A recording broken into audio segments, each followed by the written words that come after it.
Now we rule. Welcome to Decoding TV's coverage of Alien Earth, Season 1, Episode 8, The Real Monsters. Which, by the way, I think the title of the episode gives you a sense of the intellectual depth of the episode.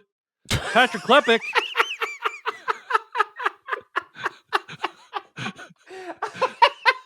Patrick Klepek. Rarely shots fired so quickly. I had this thing for a long time. For many of Denis Villeneuve, Denis Villeneuve, the acclaimed film director, I had this thing where like the theme of any Denis Villeneuve movie can be summed up by the phrase, but who are the real title of the movie? So who are the real prisoners? Who's the real Sicario? Who's the real Arrival? Think about it in that one. Do the next one. Okay, Dune, it doesn't really work. I was waiting for it. I'm like, I want to hear him say it. It doesn't really work for Polytechnique either. Okay, anyway. Who's the real Messiah? But the question is, Patrick, I don't know if you know this, but the question that this series is asking is, who are the real monsters? Patrick, what did you think of Season 1 finale of Alien Earth? Profoundly disappointed with where this show ended up. The clip that you shared at the beginning of this podcast is moments before I wanted to start screaming, because a little trick that this show is pulled at the end of every episode is that a classic sort of like 90s like rock track like comes in to sort of reinforce some of the themes and vibes of the episode, and also indicates the episode's about to end. And as the rock track came in moments after that zinger, that insightful zinger from Wendy at the end of this episode, I wanted to scream as it became clear that nothing was going to be concluded. Nothing was going to be wrapped up. We learned almost nothing like over the course of the season. Where is this going?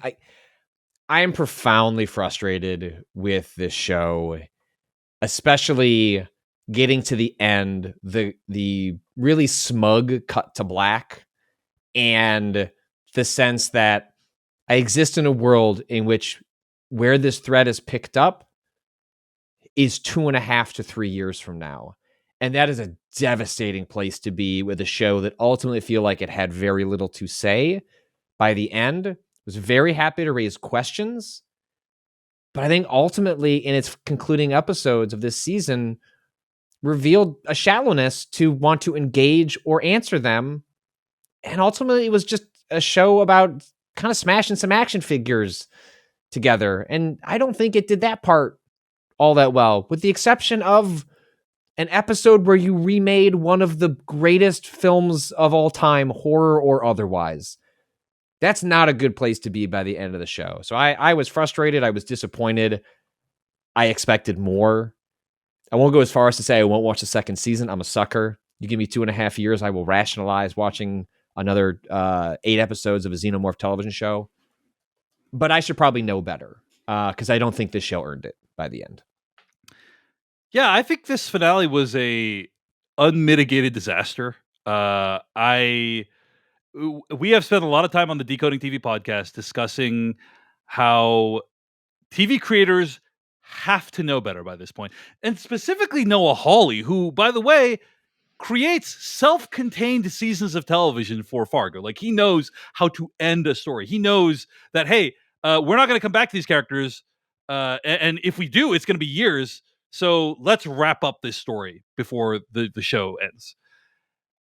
And I don't know what it was that motivated him during a time of enormous tumult in the entertainment industry, massive media consolidation where things are changing hands all the time, to think to himself, hey, I'm going to make it so this season ends on a cliffhanger. And yeah, like, of course, in my opinion, it is an act of hubris almost, right? To be like, there's going to be enough juice behind this that I'm going to get to make a season 2 and tell the story. No, you definitely cannot assume that in the modern day and age, unless you are one of like 3 shows, right? Like Game of Thrones, House of the Dragon, or The Last of Us, or, maybe 1 or 2 other shows like have that can have that confidence that they're going to be able to get another season. Unless, like, behind the scenes, he was already like, it's in a contract. Like, hey, we're announcing 1 season of Alien Earth. You're getting 2 seasons. Write it that way. But even if that's true, even if, like, we wake up and this podcast is published and there's a season 2 renewal, put aside, like, whether, like, the economics of it all, just as a viewer, it's so frustrating. Yes. Yeah. That, like, my investment is not an investment over the course of 8 hours of television. It's, hey man, you want to come along for like a decade to see if any of this is worth it? Right. That is borderline insulting like to the audience. It's very presumptive. It's extremely presumptuous. Agreed. And the show did not earn that attention. And honestly, like, as of our recording, by the time you're listening to this, who knows, it may have changed, but as of this recording, there has been no Alien Earth Season 2. I'm going to put it out there. I don't know if there will be, because the show is extremely expensive, and who knows if it got the ratings to justify that. But it is extremely disappointing. Virtually nothing was tied up or delivered on in this finale. And in fact, what did occur at the finale was done poorly, in my opinion. So, like, it is a total failure on virtually every single level. And usually I'll, like, write a recap and prepare notes and this week I was just like, I'm not going to do that. Like, I don't want to put in the effort. So I'm going to read from the Wikipedia page, and we can, like, Alien Earth has been downgraded to reading from the Wikipedia page. So I'm going to read from the Wikipedia. We can talk about a few things that happen in the episode, because it's not like there are some cool things that occurred. But overall, this is a massive disappointment. I regret the time we spent covering the show, and I very much doubt whether I'd be in for a season 2 at this point, just based on how this season has ended. So, quoting from Wikipedia, the hybrids have been imprisoned in one cell with Joe and Morrow imprisoned in another. Wendy uses her abilities to shut down the facility's cameras and communication abilities. She struggles with Joe's decision to shoot Nibs, believing he chose to ally himself with humans instead of her, but ultimately unlocks his cell. Cavalier approaches the hybrids and reveals that at 6 years old, he built his own synthetic, which he used to kill his abusive father. End quote. I'm just going to say, John Oliver on his show has this thing where he looks at the camera and he says, cool. He's just really like, cool story, bro. That's how I felt about the Did we really need more Boy Cavalier backstory at this point? Like, did that really deliver on, oh yes, that helped me understand Boy Cavalier better? I don't think so, personally.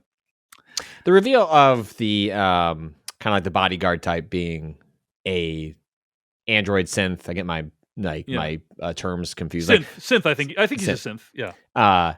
That was pretty good. Like, that, like, changed. I looked back on the over the course of the 8 episodes. It's like, oh, that's fun. Like, that makes that character, like, a little more fun in retrospect. Is it?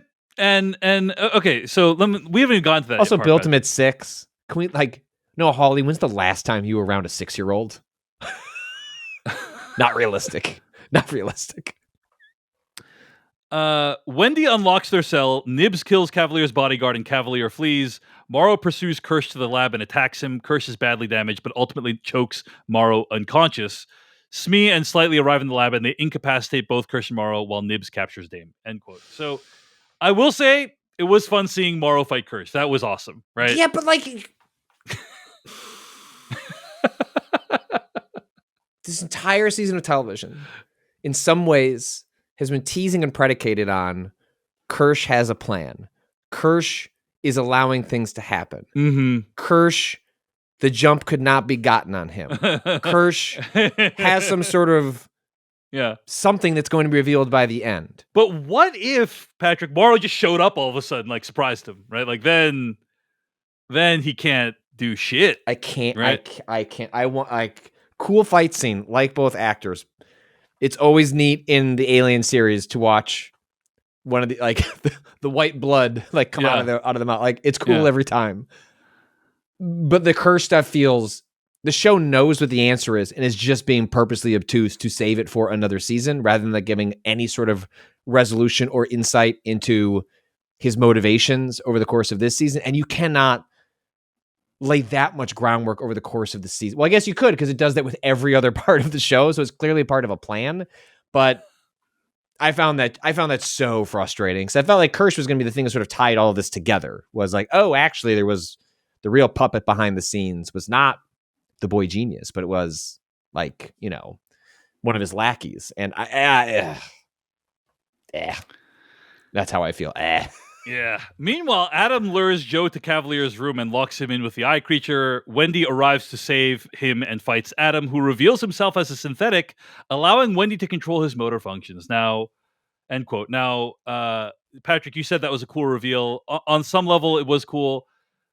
And also, it's the big reveal in the Ridley Scott Alien, right? Like, there's nothing in this show that...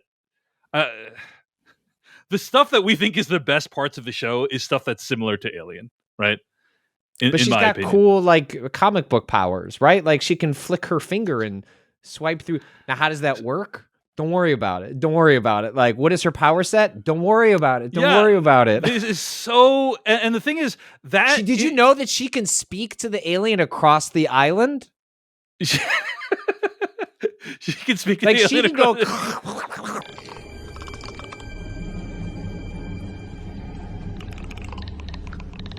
She can hear, and, like, she can hear people travel. The problem is that it's not only bad from a storytelling perspective, it also saps all the tension from any of these scenes. It's like, this character is so over the... She can literally control the entire facility at her whim.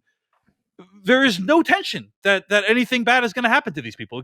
She can manipulate doors. She can control the robots. Like, she could theoretically control Kirsch, by the way, which, I don't know why that topic hasn't come up. But yeah, it's like the tension is gone. The tension is gone. So what was the point of making any of it? Like, all right. I don't want to repeat myself, but I'll just say that I think making Wendy basically Neo from The Matrix Reloaded wasn't the best move from a storytelling perspective. Well, and just without, it's not paired with an interesting character, I guess is what I'll say, right? Like, where she is at as a character and like the questions she's asking about herself and the world, there were potentially interesting places for that to land. I don't think the show has, at its current moment, landed in that place. I'm not wondering about Wendy's motivations. It's like, cool, you're going to just wipe out all the Yutani soldiers that show up because you control the entire facility. Like, what am I'm just like, I've lost interest in what the questions the show is asking. Right.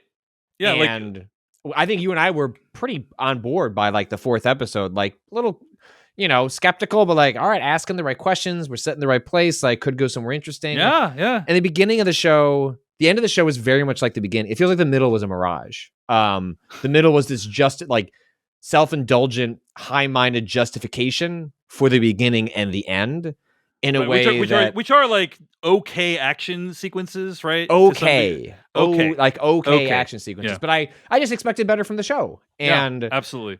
I don't think that's a me problem. I think the show was playing into that. No, Hawley as a creative creates that expectation. You don't give Hawley this budget and creative space to like make something like this unless, I don't know, it's going to reach that lofty bar. And the weird part is it's not like it tried and missed.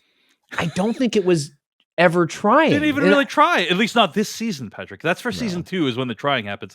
By the way, I'm just going to put this out there. The power set of the Xenomorph is also ridiculously inconsistent in this show. Like, there's a scene where Dane Sylvia, for some reason, during the middle of this massive crisis going on the island, like goes to the kids' graves at the beginning of the episode. And then the Xenomorph is right on her. And then all of a sudden the soldiers show up. And even though the Xenomorph has like literally been offing these dudes with ease, suddenly the Xenomorph like, oh, it runs away. I'm scared. It's like, okay, what are we even doing here? What are we freaking doing here, dude? Yes. And that's the problem with in general, like with Wendy, with the Xenomorph, not defining what's the rules of the world. What are the rules? And I am so again, I think I said at the start, I don't care about canon. I don't care about what came before. I don't care if this messes up like the timeline of Alien. Like, there are the timeline of the Alien franchise, the Predator, like it's a complete mess, and adhering yourself to canon especially in this like neck of the woods, is just tell a good story. But part of that is defining the story you're telling. And I think that is a central failure of Alien Earth as a piece of storytelling, is an inability to properly define what is the story we're telling, why are we telling it, and what is the roles and rules of the characters therein. I get to the end and have no better clarity on that than I did before. Let me finish describing what happens in the episode, Patrick Klepek. The eye creature escapes to the beach where it possesses Arthur's corpse. Didn't know it could do that, by the way. Didn't know they could possess dead things. But hey, whatever. As we said, we're still learning about the power sets of all these things. That's at least fun. Yeah. I'm always rooting for the eye could become OP and I won't blink. Absolutely. With the help of the elder xenomorph, Wendy and Joe capture Cavalier and lock him in a cell with Kirsch, Adam, Dame, and Morrow. As Yutani and her team approach the island, Wendy, with both xenomorphs nearby, declares, "Now we rule," end quote. Which... Boo. This guy sucks. Is anyone excited? Like, I think we are meant to end the show in a at least quasi triumphant fashion. Not necessarily like, yeah, go Wendy. Not necessarily that, but at least, hey, I'm interested to see how this unfolds. Mm-hmm. Whereas, sadly, I think Patrick Klepek and I have no interest in seeing how it unfolds. Like, do we care about the rule of Wendy? Like, has Wendy shown enough growth to demonstrate that her rule would be interesting? My favorite reaction to this episode comes from my friend Danish Syed, who you may be aware of, who works in the video game industry, who posted publicly, like, he watched Alien Earth episode 8 and said, great episode, and then went to go check the app for episode 9. And then when he didn't find it, he was very, very disappointed. He saw all episodes streaming, and that was a chill went down his spine. My wife had the exact same response, which she's like, well, is there an episode next week? I'm like, no. And her response was, oh. There's in John Wick when he's like, oh. There's not going to be an episode of Alien Earth for a very long time, possibly ever. We'll see. Yeah, I was reading through an interview with Noah Hawley over at the Reporter talking about the finale, and boy, Noah Hawley looks at this show different than you and I did, which is, he says here, there's a question asked about, hey, Fargo is an anthology. This is going to be a continuation. This is clearly not closing the loop and then another better freaking not. Honestly, I know you say that, but like, if they said that actually we're done with those characters and we're going to go see a new set of characters in this universe, I might be more interested than picking up the current characters. That would be a bold But I know decision. what you're saying. Anyway, Hawley goes on to say, I think there's an artistic answer to that and a commercial answer to that, right? Obviously, I had to plan and execute a story that's going someplace. And then this whole thing is a proof of concept experiment to see if enough people on a planet want to watch an Alien TV show to justify the expense of a second and a third season of an Alien TV show. So for me, I never hedged my bets. This is not a closed-ended season. This chapter is closed, but Yutani troops are landing. The balance of power has shifted.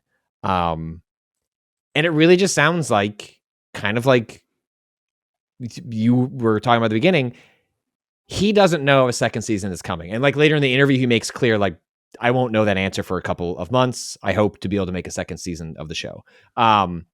He deliberately, knowingly spent hundreds of millions of dollars on a television show that may never have a satisfying conclusion. And outrageous, by the way. Outrageous. I think that is like wild to do in 2025 and only plays into the very understandable fears that audiences have of, why should I start watching a show and supporting a show when I don't know if that show is reasonably going to come to a satisfying conclusion? And when a creative who should know better decides to play into that, that's just really frustrating. That's just really frustrating, because the audience is being trained to wait and binge when commercially they need to watch, and it just feels like it was a poor. I don't like that Hawley went into the show that way, but it seems like it was planned from the start.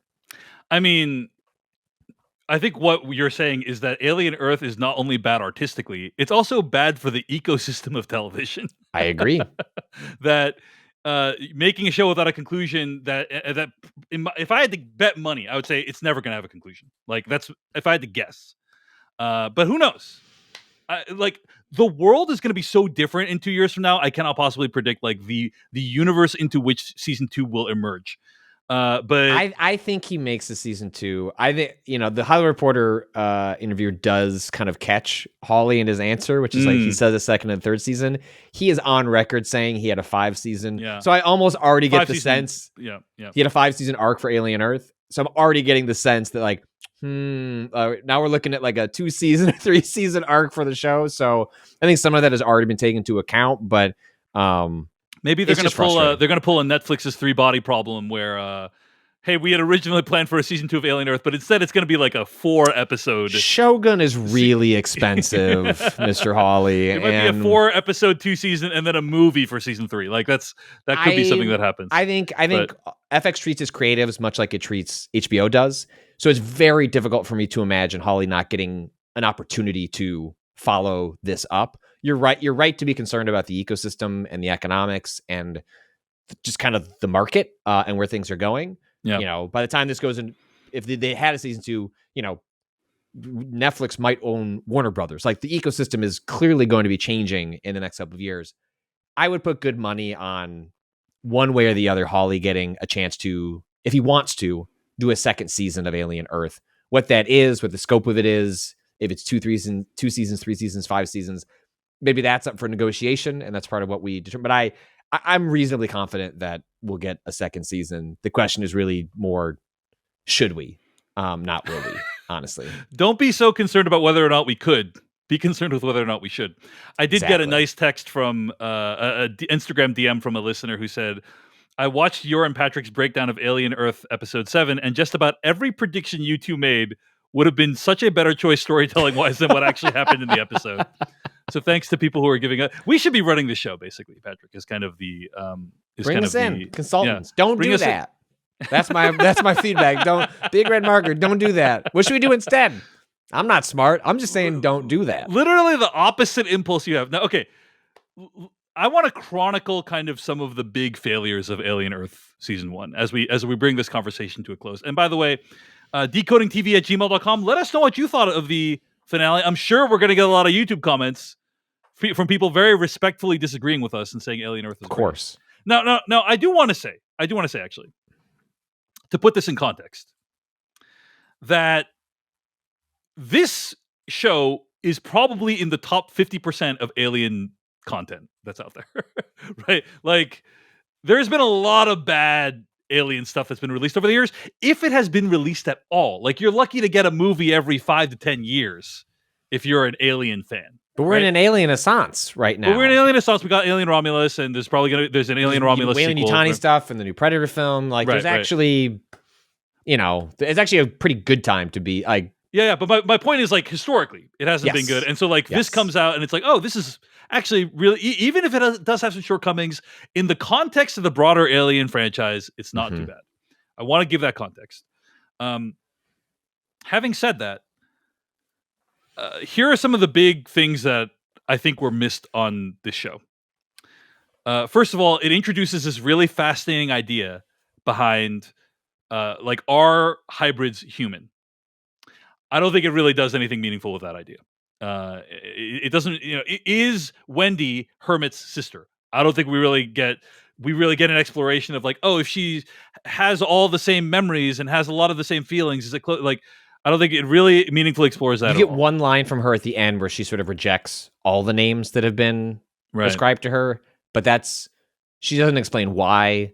The brother, who should have been like a great mirror to that, like, well, in some ways I reflect whether, like, who you are and what that says about you. That's all dropped. Like, it's just not meaningfully explored after being brought up. This is a universe in which 5 corporations rule the world. Like, what is that like for the humans under this brutal capitalist system? Patrick and I have talked about all these guards that are working there. They're probably not evil. A lot of them are probably just like, this is the only way they can make. There's not that many ways to make a living. Not that we even understand what the economy is like in this world. The best you get is in the Alien remake episode with the sort of ship engineers talking about what it means to like commit to a 60-year flight. Right, and get shares, which again is just like borrowing from the original Ridley Scott Alien. Yep. Anyway, so, but point being that like then Wendy just starts offing these guys. It's like there's no conception of like who are the people that work in this system, and that's like a really underexplored part of the show, in my opinion. Nibs thought she was pregnant. I guess like no one gives a shit about that storyline anymore. Like we're not even I forgot about that one. Yep. Who cares? I guess Morrow's still alive at the end, so that's like Morrow was the best character from the show, like in my opinion, unquestionably. I was worried that they were going to kill him off. I was like, Yeah. come on, don't kill the best character in your show. Did you like his little like Hulk hand? That was good. You know, that was good. Steel thing. But then yeah, he didn't do anything with it. Like the whole point of that like cool little hand is that it changes into different configurations. Yeah, and it's like, oh great, like he really needs to get that hand back. I'm sure they're going to have a cool idea of something to do with that in this episode. They don't. Yeah. And then obviously, as you've already indicated, like the Kirsch being potential, like I don't think Kirsch ultimately is interesting in any regard at the end. He just is kind of an asshole, right? That's it. But there was like, oh, is Kirsch kind of going to be like a David-esque android who has his own designs on things? And it's nothing that Kirsch does is incompatible with Boy Cavalier's aims, as far as I can tell, in the show. So it's like, okay, well, so those are just a few like interesting threads that the show brought up that I don't think it did anything particularly interesting with. Now, people might disagree that, they might thought, oh, the hybrid stuff was super fascinating. I don't think so. Patrick, any comments on anything I said or anything else? Any other disappointments for the show before we put this thing to bed? Probably forever. Don't worry, we'll hype ourselves into watching season 2. And we'll probably watch the season 2 premiere. Yeah, I'll week to week coverage. I don't think so. That's fine. I'll watch it. I'll suffer. Again, I'm a long-suffering Alien fan. I will. I'm not going to turn down even a bad meal at this current moment. The fact that the Alien franchise even justifies an overpriced, mediocre television show is frankly feasting compared to where we've been in the past. No, I think I just reiterate the general point that I expected more, and that's my like I could go down all the individual disappointments. The thing that just washes over all of it is you don't. I guess it does speak to like I can be funny about like I'm a huge Alien fan and I'm excited to see different takes on the world. There aren't going to be that many swings that are like this, right? There will be Alien movies as long as I'm on this planet. Like there will always be another person who drags out the Xenomorph. It is an iconic villain. It will be brought out. It will be remade. It will be recontextualized forever. But you're not always going to get us a television network willing to try expanding that into a television show. Like that feels like a Hawley wanted to do it, and so FX said, "Sure, go for it." And the fact that this one swing, even if we get another season, is going to ultimately be a miss. That's a disappointment. And just Hawley as a creative is, I always look forward to what he does. And, he can only work on so many things. If he's going to work on Alien Earth, a show that I think is profoundly disappointing for the better part of a decade, that stinks. I agree. And the show leaves open the questions of what's going to happen with Yutani. Like they're overseeing this huge assault on the island, and I think we kind of already know the ending is that it's she's not going to succeed at extracting the xenomorph. I don't think.